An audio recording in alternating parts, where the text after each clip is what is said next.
আপনাদের হাদিসে বর্ণিত আছে যে আপনি 4টি বিয়ে করবেন, সেই 4 জন ব্যক্তি মানে 4টা বউ যেন খুব অসহায় হয়।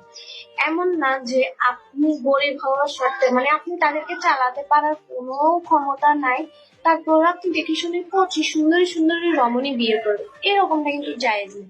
আপনাকে বলছে 4 ধরনের মহিলাকে বিয়ে করতে পারেন, একটা হচ্ছে অসহায়, একটা হচ্ছে ডিভোর্সি, আর একটা হচ্ছে বিধবা, একটা ঠিক হচ্ছে আমি বলতে পারছি না, বাট এরকম টাইপস কিছু বুঝেছে যে সে নিজের ভরণ পোষণের দায়িত্ব নিতে পারছে না, তাই আপনাকে নিতে বলছে, তাও আবার বিয়ের মাধ্যমে।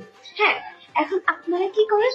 আপনারা দেখে শুধু সুন্দরী কচি কচি রমণীদেরকে বিয়ে করেন, ঘরের আগেরটাকে চালাইতে পারেন না ঠিকঠাক, পরেরটা আবার বিয়ে করে বসে পড়েন। এরকমটা কি আমাদের হাদিসে আছে? শুধু দেখে দেখে বিয়েই করতে আসেন, বিয়েটা কেন করতে বলছি, কেন জায়েজ করছে সেটা তো জানেন। এখন আমার কিছু দিনদার ভাই এসে বলবে হাদিসের কথা যেহেতু বলছেন মাথায় কাপড় নেই কেন আপনার? তো মাথায় কাপড় দিয়ে বলতেছি 4টে বিয়ে যাকে তাকে করতে বলেন, দেখে শুনে করতে।